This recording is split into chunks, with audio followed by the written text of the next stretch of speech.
abras tu Biblia en Éxodo 24.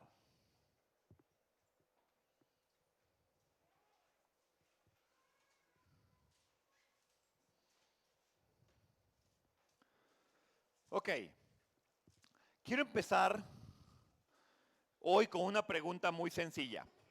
¿Alguna vez te ha pasado que estás en un lugar donde sientes que no encajas o sientes que no perteneces?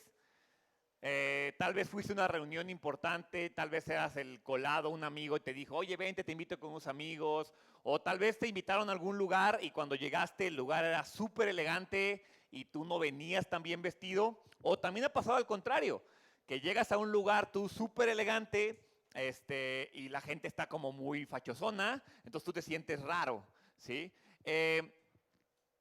Y entonces solo te queda por preguntar, pues, ¿qué onda, no? ¿Qué hago aquí? ¿Por qué estoy en este lugar? Quizás durante la reunión estás nervioso, sientes que no encajas y simplemente hay una voz dentro de ti diciéndote de manera recurrente, tú no deberías de estar aquí.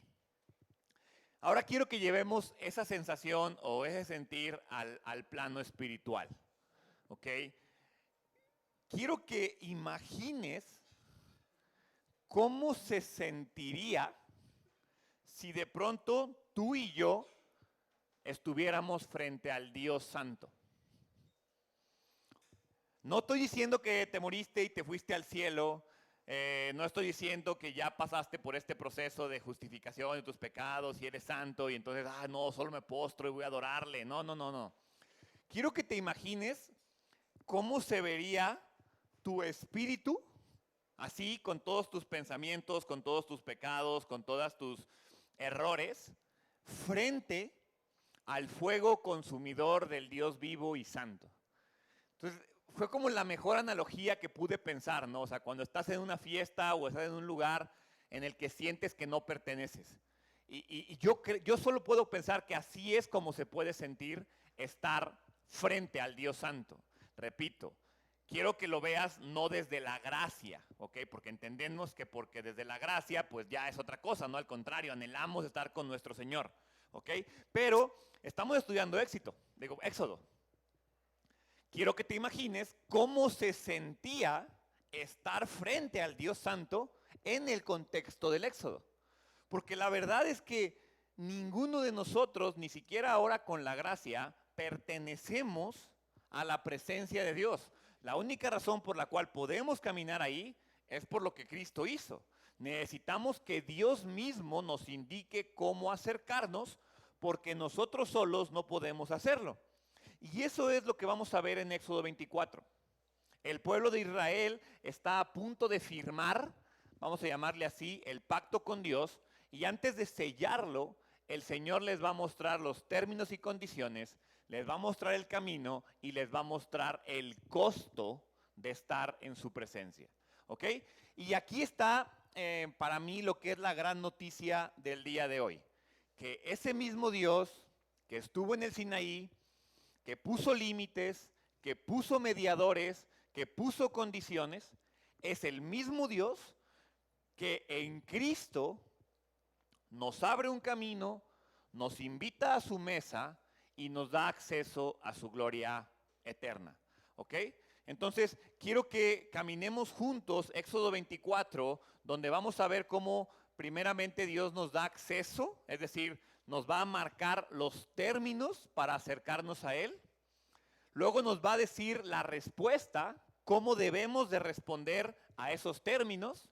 Después vamos a ver que la sangre es necesaria para afirmar el pacto. Y finalmente vamos a ver cómo podemos habitar en su gloria a través de la presencia y la palabra de Dios. ¿Ok?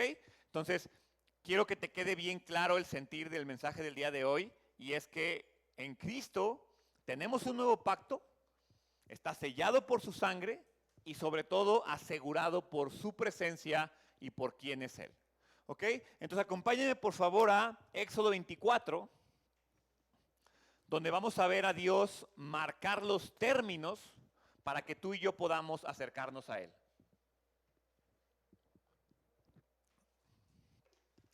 Dice ahí, entonces Dios dijo a Moisés, sube hacia el Señor, tú y Aarón, Nadab y Abiú, y 70 de los ancianos de Israel, y adorarán desde lejos. Sin embargo, Moisés se acercará solo al Señor, ellos no se acercarán, ni el pueblo subirá con él. Dios hace una invitación, pero define una distancia, establece un marco de referencia. Dios llama, pero pone límites a ese llamado. En este caso, lo que estamos viendo aquí son límites físicos. Dios dice, acércate, pero hasta cierto nivel, porque no te puedes acercar, porque si te acercas, te mueres, ¿ok? En nuestro caso, Dios nos llama a acercarnos y nos da una normativa de cómo debemos acercarnos. Y eso va en contra de lo que para mí hoy en día es uno de los grandes problemas de la iglesia moderna. Porque hoy se ha vuelto demasiado popular entre las iglesias el hecho de que Dios es amor y como Dios es amor, todos podemos acercarnos a Él a nuestra manera. ¿Ok? Y no quiero que me malentiendas, porque Dios sí es amor y sí, todos podemos acercarnos a Él, pero a su manera, no a mi manera. El gran problema es que hoy en día se cuenta el cuento de acércate a Dios como tú quieras. No, es acércate a Dios como Él dice. Porque la gracia nos ha hecho olvidarnos de que Dios sigue siendo un fuego consumidor. Dios nos sigue diciendo, no te acerques porque te puedes quemar.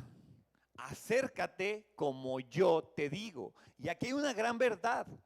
La santidad de Dios no es un capricho de Dios. La santidad de Dios es la esencia de Dios. Dios es santo. Por su misma santidad, tú y yo no podemos acercarnos a Él porque somos pecadores y por eso es que se requirió a Cristo para poder acercarnos a Él. Pero Dios, fiel a su esencia de santidad, sabe que por nuestro pecado no podemos caminar a Él. Entonces, no es que Dios sea un Dios exigente por gusto, es que Él no puede perder su esencia santa. Y por lo tanto, no hay forma de que tú y yo nos acerquemos a Él sin morir, sin ser transformados o sin un mediador. ¿Ok? Entonces, tenemos tres maneras de acercarnos. Si yo me acerco y me acerco indignamente, me muero. Me puedo acercar dignamente. ¿Qué significa acercarme dignamente? Cumpliendo y obedeciendo absolutamente todas sus ordenanzas. Es una opción. ¿Ok? Y la tercera opción es acercarme con un mediador.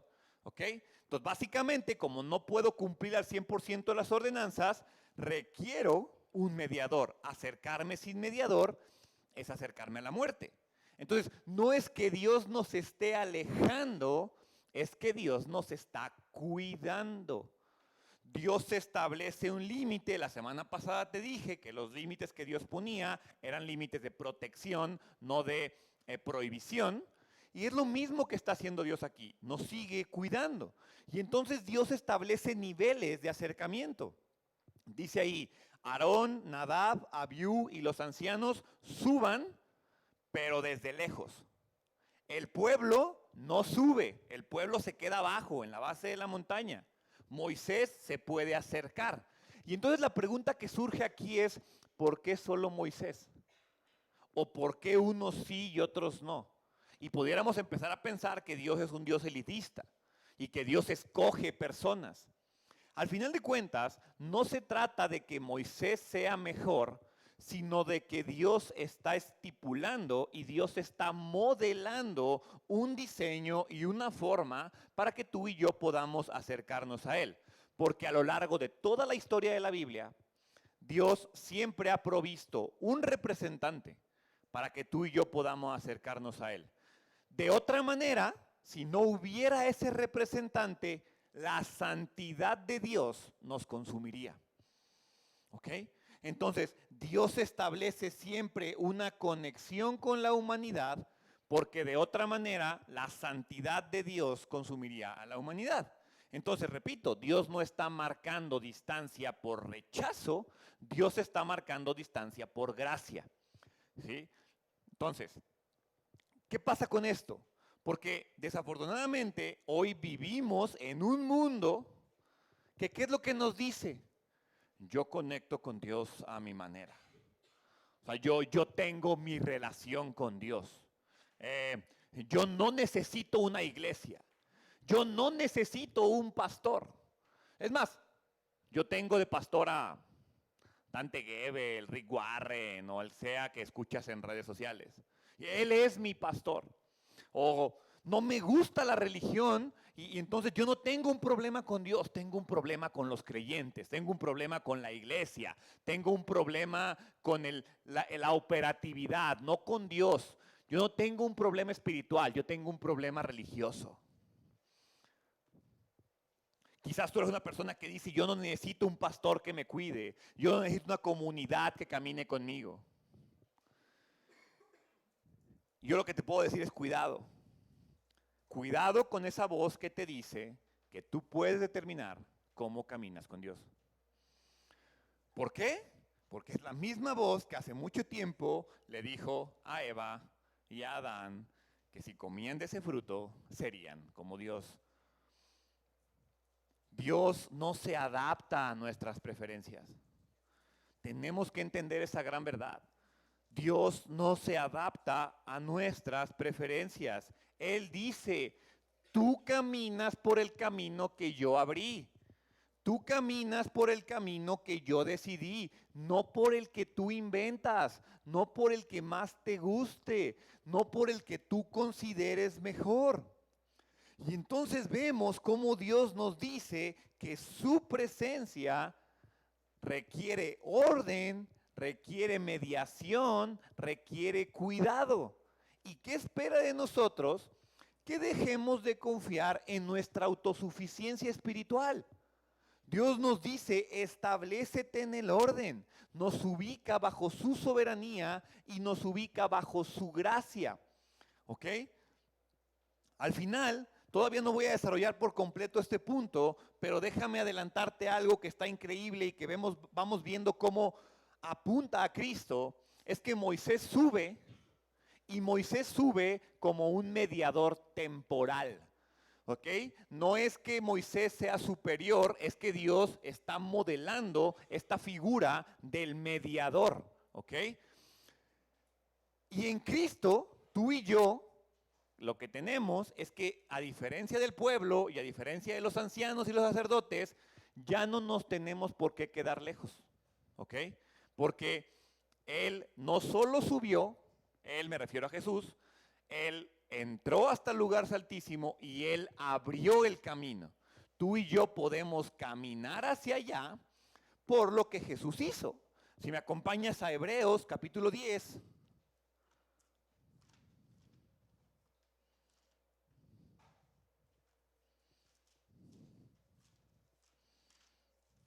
Versículo 19. Dice, entonces hermanos, puesto que tenemos confianza para entrar al lugar santísimo por la sangre de Jesús, por un camino nuevo y vivo que Él inauguró para nosotros por medio del velo, es decir, su carne, y puesto que tenemos un gran sacerdote sobre la casa de Dios, acerquémonos con corazón sincero, en plena certidumbre de fe, teniendo nuestro corazón purificado de mala conciencia y nuestro cuerpo lavado con agua pura. ¿Sí? Pero ¿por qué podemos acercarnos con plena confianza? Porque tenemos un mediador que es Cristo. Primera de Timoteo dice, porque hay un solo Dios y hay un solo mediador. ¿Ok? Entonces quiero invitarte en ese sentir a que tú revises cómo es que estás intentando acercarte a Dios. Porque si en tu corazón está la idea de yo me conecto con Dios a mi manera, hoy Dios está diciendo, eso no es fe, eso no es espiritualidad, Eso es orgullo. Si tú estás buscando intimidad, pero no estás buscando rendición, eso no es comunión con Dios. Es una simple religión humanista disfrazada de espiritualidad. Porque para yo tener intimidad, tengo que tener sumisión a Dios. ¿Okay? A lo que Él dice, a lo que Él marca, a lo que Él estructura. Y entonces sin mediador no hay cercanía, y en Cristo yo tengo el acceso que Dios ordena. En Cristo yo tengo el acceso que Dios ordena. Ahora, el acceso no es solo para acercarnos. Dios nos da un camino, Dios nos muestra un camino. ¿Para qué? Para que escuchemos y respondamos en obediencia. ¿Ok? Entonces, imagine el momento. El pueblo de Israel está en la base del monte. La gloria de Dios, acuérdate este elemento, cómo se veía la gloria de Dios, ya lo vimos, tormenta, rayos, fuego, nubes, ¿ok? Todo eso, la gloria de Dios estaba allá arriba, cubriendo el Sinaí. El pueblo veía truenos, el pueblo veía fuego, el pueblo veía presencia poderosa. Y ahora Moisés desciende con todas las palabras que ha recibido de parte del Señor. Versículo 3.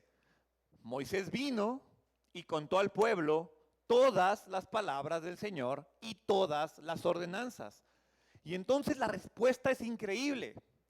Todo el pueblo respondió a una voz y dijo: haremos todas las palabras que el Señor ha dicho. Moisés escribió todas las palabras del Señor. Entonces, imagina la escena. Primero Moisés comunica fielmente todo lo que escuchó. ¿Ok? Esto es algo que, la verdad, yo estaba preparando el mensaje y dije, es que esto es lo que yo quiero modelar en la iglesia como pastor. Yo quiero comunicar fielmente lo que Dios dice. No inventar, no suavizar, no adaptar el mensaje para que sea más digerible, más atractivo y se sienta más bonito. No, dice el texto tal cual. Moisés compartió todas las palabras del Señor y todas las ordenanzas. Eso es un líder fiel. Eso es lo que yo quiero ser. Eso es un profeta que no tiene una agenda propia. No predica lo que quiere, no predica indirectas, predica lo que Dios dice. ¿Y por qué esa es mi responsabilidad? Porque lo que yo espero de ustedes es que respondan como el pueblo de Israel. Cumpliremos todas las palabras que el Señor ha dicho. Ellos no dijeron, vamos a intentarlo. Vamos a hacer nuestro mejor esfuerzo. Vamos a hacer lo que nos guste y lo que no nos guste no lo hacemos. Vamos a acomodarle para que me convenga. No, ellos dijeron, todo lo que Él ha dicho, lo haremos. Es un momento de compromiso total. Y ojo, aunque sabemos que Israel va a fallar, porque tú y yo sabemos el resto de la historia, eso no le quita méritos a la respuesta. La respuesta esperada es obediencia. ¿Ok? Y hay más. Moisés escribe inmediatamente después todas las palabras del Señor. ¿Por qué Moisés escribe todas las palabras del Señor? Porque Dios sabe que no puede depender de tu memoria emocional o de un momento espiritual. El otro día alguien me preguntaba acerca del llamado en la iglesia y de esta parte como emotiva al final de un servicio. Y yo de manera personal lo hago unas veces, otras veces no. ¿Por qué? Porque no se trata de generar seguimiento por emoción. Se trata de obedecer a Dios por convicción. Y entonces Moisés dice, eso es lo que vamos a obedecer, déjame lo escribo, porque no quiero que este momento dependa de los truenos, el fuego, el relámpago, todo lo que estamos viviendo. No, si queremos que esto funcione, tiene que estar fundado en la palabra de Dios.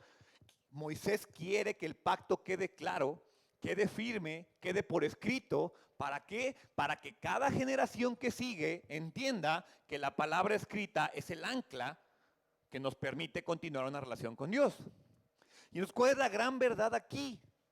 que no se trata solo de sentir a Dios y de sentir su presencia. Se trata de oír su palabra y comprometernos a hacer nuestro mejor esfuerzo por obedecerla. Dios habla, su pueblo escucha y su pueblo responde con obediencia total. ¿Qué es lo que está haciendo Dios? Nos está recordando que el pacto, que la fe, que la relación que tenemos con Él no se sostiene por sentimentalismos. Se sostiene por su palabra revelada y por su palabra escrita. ¿Ok? Ahora, repito, si tú conoces la historia de Israel, sabes que Israel no cumplió esto. O sea, sabes que Israel no cumplió todo lo que él ha dicho. Ellos fallaron, ellos se desviaron, ellos se rebelaron, pero gracias a Dios hay uno que sí cumplió y que sí hizo todo lo que Dios dijo. Hebreos 17 dice, Jesús hablando, entonces dije, aquí estoy, yo he venido, en el rollo del libro está escrito de mí para hacer, oh Dios, tu voluntad.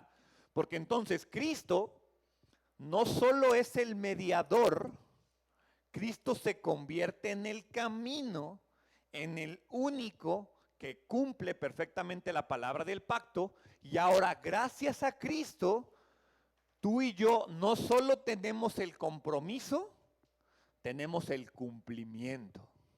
O sea, ve cómo Dios va construyendo toda la chamba. Dios te dice, esto es lo que hay que hacer, espera que tú lo hagas, pero sabe que no lo vas a hacer y te da el medio para que aunque tú no lo hagas, puedas aferrarte a quien sí lo hizo. Y Dios va construyendo el evangelio desde Éxodo 24. Así que la pregunta que yo te hago en este momento es, ¿cómo respondes tú a la palabra de Dios? ¿La escuchas como información religiosa?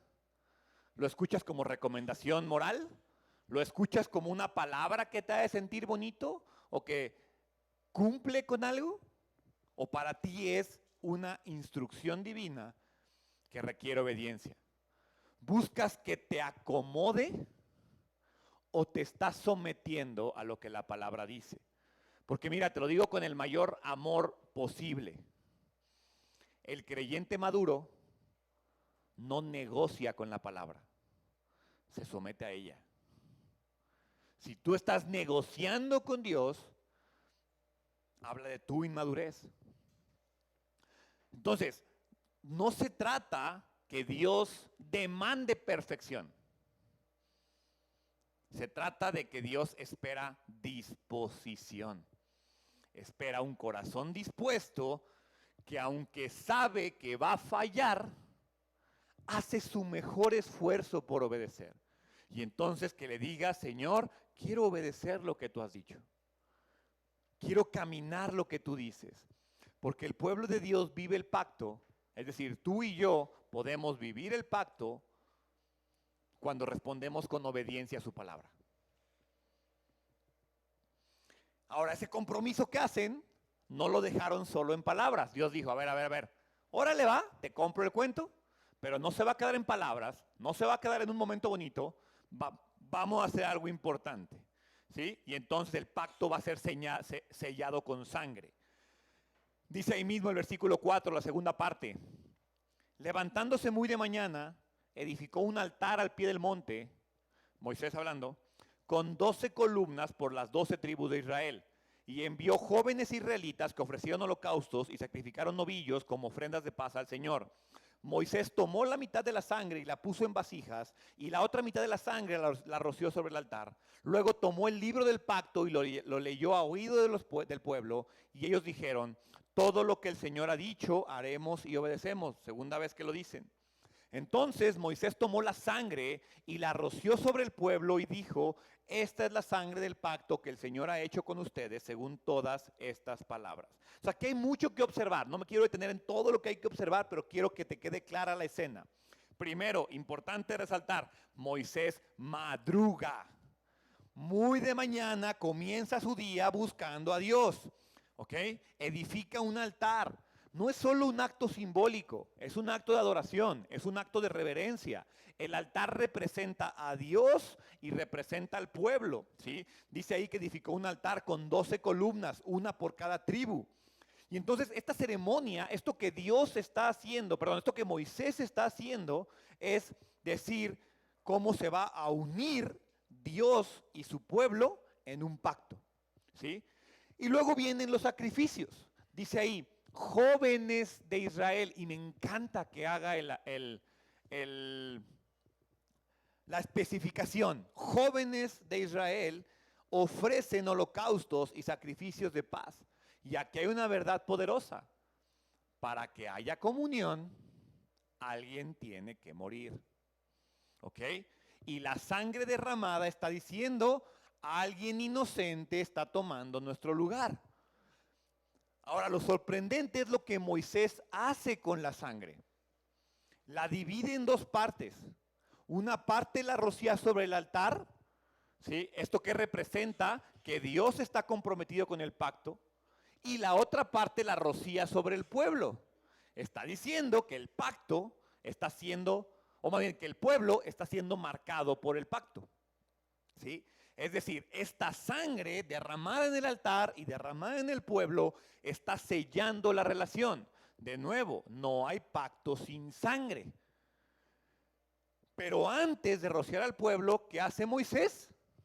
Toma el libro del pacto y lo vuelve a leer. ¿Ok? Ya es la tercera vez. Dios lo dice, Moisés lo repite y de nuevo Moisés lo vuelve a leer.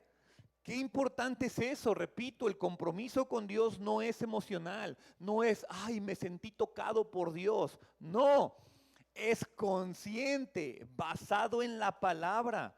Y entonces, repito, por segunda vez, el pueblo dice, todo lo que el Señor ha dicho, haremos y obedeceremos. Y entonces ahí Moisés rocía la sangre sobre ellos y declara, esta es la sangre del pacto que el Señor ha hecho con ustedes. El pacto no se sostiene con palabras, requiere sangre, requiere compromiso. Y entonces, en este punto, es lo que le decía al principio, el Evangelio resplandece. Porque Moisés roció sangre de animales, pero esa sangre es temporal, es una sombra de lo que va a pasar. Siglos después, Jesús toma estas mismas palabras en la última cena, estas mismas palabras de Éxodo 24. Y entonces Jesús dice en Mateo 26, esto es mi sangre del nuevo pacto que es derramada por muchos para el perdón de pecados. En Hebreos 9:22 dice, y según la ley, casi todo ha de ser purificado con sangre, y sin derramamiento de sangre no hay perdón. Entonces lo interesante es que en lugar de derramar sangre de animales, Cristo no nos roció con sangre ajena. Él derramó su propia sangre. Él derramó su propia sangre para sellar un pacto eterno que no depende de sacrificios repetidos, de altares, de momentos, de circunstancias, de fechas. No, depende de una sola ofrenda perfecta. Y entonces lo que Israel recibe en Éxodo como una sombra, nosotros hoy lo tenemos en plenitud con Jesús. Y esto es importante porque nuestra relación con Dios no se sostiene en una promesa de obediencia. ¿Sí ves? Dios sabe que vamos a fallar a nuestra obediencia. Y entonces ve de nuevo, aquí te digo cómo te acercas, aquí te traigo quién te va a cumplir, aquí sé que no vas a cumplir y como no vas a cumplir, voy a derramar la sangre de mi hijo porque tú no vas a cumplir. Entonces es impresionante porque Dios marca el camino que sabe que tú y yo vamos a fallar, sabe que no vamos a sostener nuestra promesa de obediencia, sabe que nos va a fallar la fuerza de voluntad, sabe que nuestro desempeño espiritual es limitado y Él sabe que al final el pacto se va a sostener en la sangre de Cristo. Y por eso es que cada vez que tú y yo participamos de la cena del Señor y recordamos su sangre, estamos celebrando que tú y yo no podemos y que necesitamos a Cristo. ¿Sí? El pacto con Dios está sellado con sangre.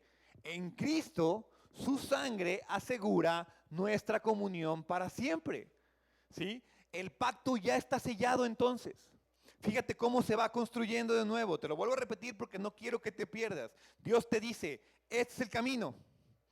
¿Qué espera que tú digas? Ok, yo quiero ese camino. Vamos a fallar.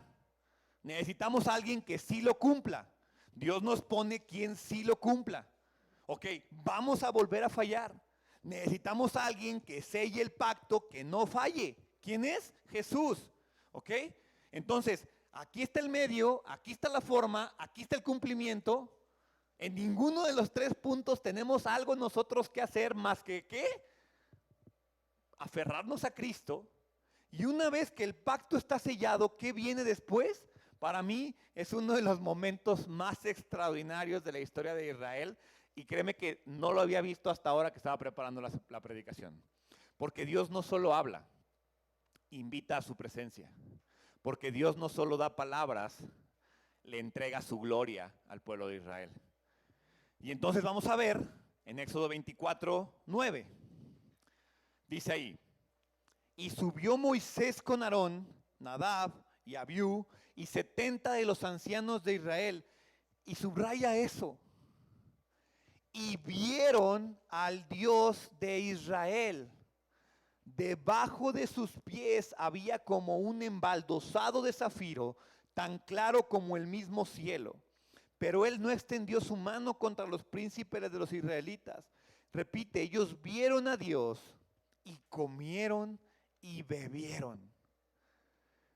Dios invita a los líderes del pueblo a su mesa. Y estos vieron al Dios de Israel. Ahora, no me voy a detener mucho, porque me aventaría una predicación completa explicando este punto, porque ¿cómo es posible que aquí la Biblia diga que en 2 ocasiones que vieron al Dios, si la Biblia misma nos enseña que nadie puede ver a Dios y vivir? ¿Ok? La respuesta rápida es que ellos no vieron la esencia completa de Dios, sino una teofanía, una manifestación de su gloria, una revelación parcial. Es tan parcial que por eso hace énfasis en este elemento de que voltean y solo vieron un embaldosado de zafiro. O sea, es como vieron, hay teólogos que creen que vieron un reflejo de Dios en el embaldosado de zafiro, y hay personas que dicen que voltearon, vieron los pies de Dios en el embaldosado de zafiro y dijeron, no, yo no levanto los ojos porque me muero. ¿Ok? Pero al final de cuentas, eso no es importante. No me quiero detener ahí, solo quiero que te quede claro que no vieron a Dios en su totalidad porque si no se hubieran muerto. ¿Ok? Sin embargo, ellos contemplaron y convivieron con la majestad de Dios, pero no con la plenitud de Dios. ¿Ok? Entonces, la verdadera sorpresa no es que lo vieran. La sorpresa es que comieron con él. ¿Por qué? Porque en el versículo 11 dice, Dios no extendió su mano contra ellos. Ellos pudieron haber muerto en ese momento. Ven algo glorioso, una manifestación de la presencia, un pavimento como zafiro, claro como el mismo cielo. Y en vez de ser consumidos por la gloria, Dios les muestra gracia y viven. No mueren al entrar a la presencia de Dios, son recibidos por Él. Ellos vieron a Dios, comieron y bebieron en su presencia. Eso es tremendo. ¿Por qué? Porque en vez de juicio, tuvieron comunión. En vez de temor, tuvieron aceptación. En vez de distancia, tuvieron presencia. Y entonces a partir del versículo 12, vemos después de esta gran reunión, presencia, momento santo, Dios llama a Moisés aún más arriba. Y quiero que pongas atención a cada detalle, porque lo que vamos a ver no es historia, es un retrato del carácter de Dios. Versículo 12. Y el Señor le dijo a Moisés, sube hasta mí al monte y espera allí. y te daré las tablas de piedra con la ley y los mandamientos que he escrito para instrucción de ellos. Moisés se levantó con Josué su ayudante y subió Moisés al monte de Dios y dijo a los ancianos, espérennos aquí hasta que volvamos a ustedes.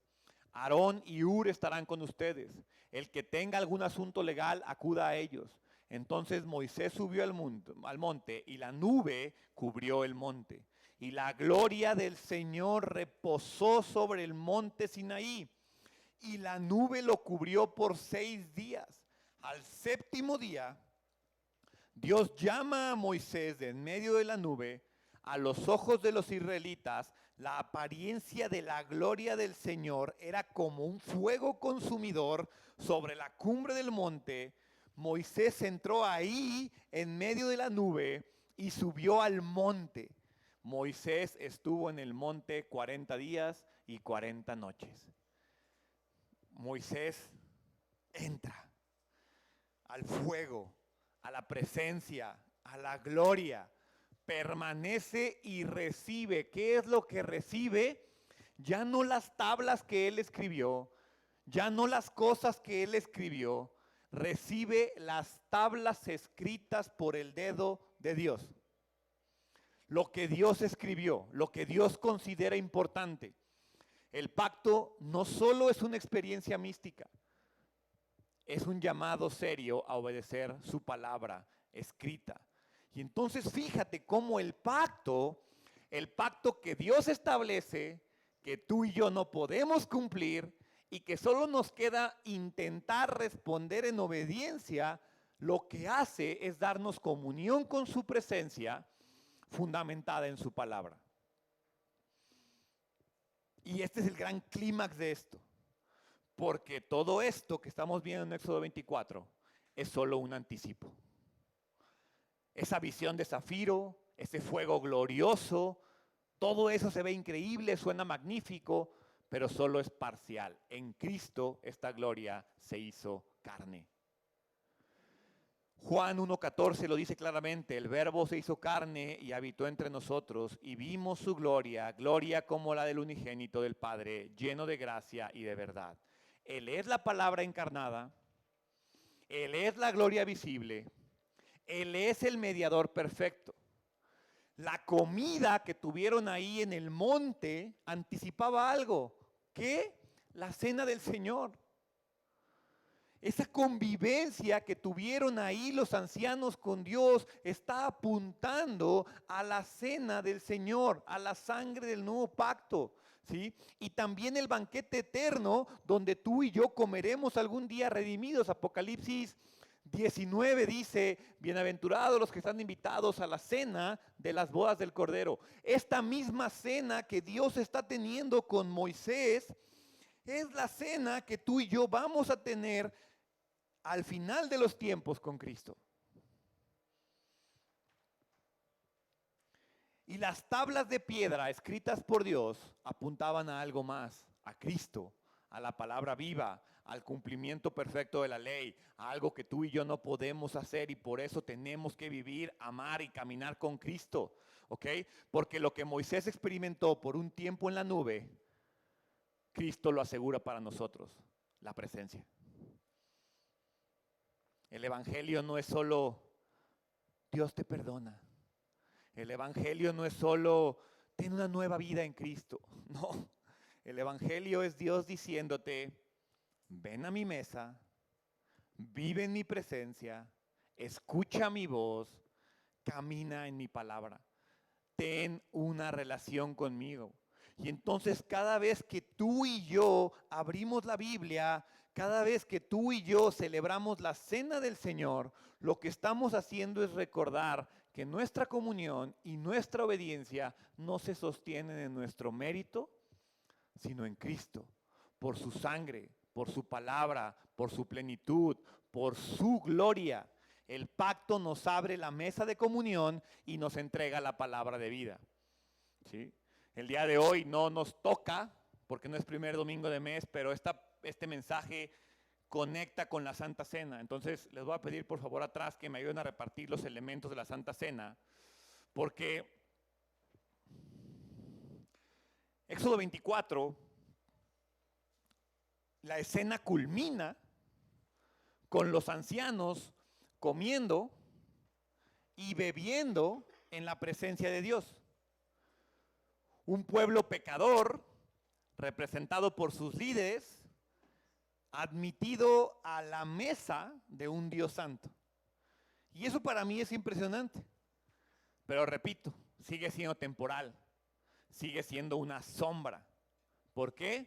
Porque siglos después, en un aposento alto, Jesús tomó pan, Jesús tomó copa y dijo: este es el pan, este es mi cuerpo que por ustedes es partido. Y dijo: esta es mi copa, esta es mi sangre del nuevo pacto, derramada por muchos para perdón de pecados. Entonces yo no sé si tú lo ves, pero lo que los ancianos vivieron por un instante en el Sinaí, esa cena, esa presencia, ese tiempo de convivencia con la manifestación gloriosa de Dios, tú y yo lo tenemos asegurado para siempre. Tú y yo lo tenemos en Cristo para siempre. Y cada vez que participamos de la cena del Señor, estamos recordando, número uno, que tu salvación, que tu eternidad, que tu relación con Dios no depende de tu desempeño, depende de su sangre. Que tú y yo no caminamos solos, que somos parte de su pueblo, que tenemos un pastor, que tenemos un guía, que ese mismo pastor no solo nos lleva por el camino, es el camino. Que ese mismo pastor no solo nos saca de la oscuridad, es nuestra luz. Y que ese mismo pastor no nos quita la mentira, él mismo es la verdad. Tú y yo no caminamos solos. Y entonces nuestra comunión no termina aquí, porque un día estaremos en la cena final. Un día estaremos en las bodas del Cordero. Un día compartiremos y no estaremos ante una manifestación parcial con un piso de zafiro. Estaremos cómodamente sentados en la mesa del Señor y podremos decirle que Él es Rey. Así que hoy, mientras participamos del pan y de la copa, quiero que lo hagamos con gratitud, con fe, porque este no es un rito vacío. Es un recordatorio vivo de que en Cristo tenemos acceso al Padre, de que en Cristo tenemos una respuesta perfecta en su obediencia, porque nuestra obediencia no jala. En Cristo tenemos sangre que nos limpia. Y entonces Cristo es el acceso, Cristo es la respuesta y Cristo es la sangre que sella. La verdad es que estaba haciendo la predicación y decía, es que ¿yo qué? Soy un inútil. O sea, Cristo es el acceso, Cristo es la respuesta, Cristo es la sangre. ¿Qué es lo que yo tengo que hacer? Habitar en su presencia. Disfrutar de la gloria que Él ganó. Soy el amigo incómodo que llega a la fiesta y no te preocupes, Él viene conmigo y ahí vas tú. Así como ¿te acuerdas de Tom y Jerry, el perrito bulldog? Iba el perrito chihuahueña chiquilla, iba el perrillo atrás. Es mi amigo, es mi amigo. Eso soy yo. Eso soy yo. Porque el acceso es Cristo, la respuesta es Cristo, el que cumple es Cristo. A mí no me queda otra cosa más que disfrutar de su presencia. Y entonces mientras comemos el pan, este pan que es el cuerpo de Cristo partido por nosotros, quiero que le entregues a Él todo lo que tú no eres y te aferres a todo lo que Él sí es. Padre, gracias. Gracias porque sé que soy insuficiente, pero tú eres suficiente. Gracias porque desde Éxodo, Padre, tú sabías que yo iba a fallar y aún así quieres una relación conmigo. Y este pan que simboliza el cuerpo flagelado de tu Hijo, para que yo un día tenga acceso y esperanza a las bodas del Cordero. Hoy lo como con gratitud, con esperanza y con un deseo renovado de habitar en tu presencia. Gracias por esa oportunidad. En el nombre de Jesús. Amén.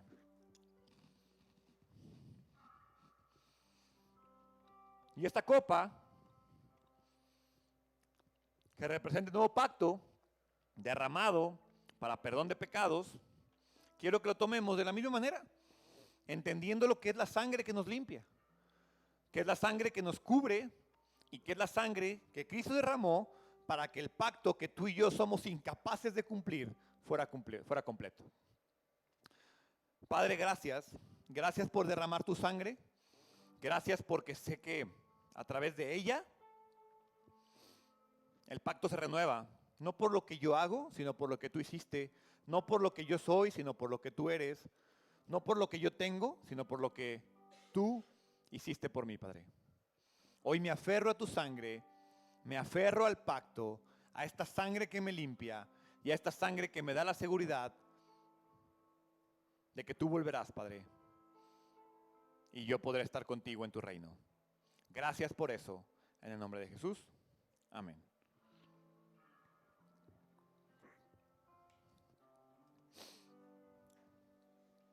Y entonces acabamos de recordar que el pacto no se sostiene en fuerza, se sostiene en sangre.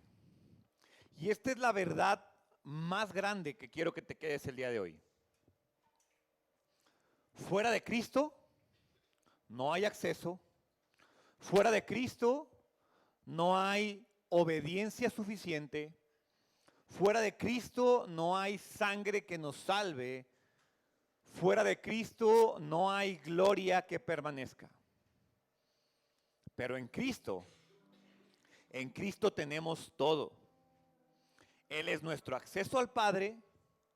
Él es nuestra respuesta perfecta en obediencia. Él es la sangre del nuevo pacto derramada por nosotros. Él es la gloria y la palabra encarnada que nos aseguran la vida eterna. Así que hoy quiero invitarte a algo. Si tú eres creyente, si tú eres hijo de Dios, vive esta semana con plena confianza en la obra de Cristo, en que ya tienes acceso, en que ya tienes comunión y en que ya tienes garantía eterna. Y si tú aún no has entregado tu vida o no estás seguro de haberlo hecho, hoy es el día. No retrases más esa decisión. El mediador está vivo, su sangre está fresca para perdonarnos y su gloria está lista para recibirte. No salgas de este lugar pensando que puedes inventar tu propio camino a Dios. Hoy el Padre te dice, ven a mí, yo soy el camino. Por el camino que yo abrí en Cristo Jesús, quiero que tú camines.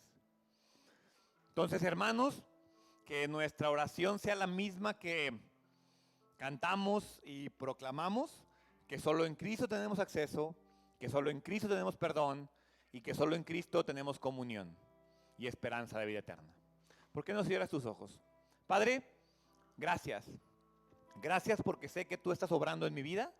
Gracias porque me doy cuenta que soy incapaz de cumplir este pacto. Pero también me doy cuenta que tú ya lo cumpliste. Y que mi responsabilidad es responder en fe, habitar en tu presencia y aferrarme a la gracia. Porque solo en Cristo tengo acceso, solo en Él tengo perdón, solo en Él tengo verdadera comunión y solo en Él tengo esperanza eterna. Gracias por tu amor, en el nombre de Jesús. Amén. Te invito a que te pongas de pie. Iglesia Identidad, que el Señor te bendiga y te guarde. Que el Señor haga resplandecer su rostro sobre ti y tenga de ti misericordia. Que el Señor alce sobre ti su rostro y te dé paz. En el nombre de Jesús. Amén.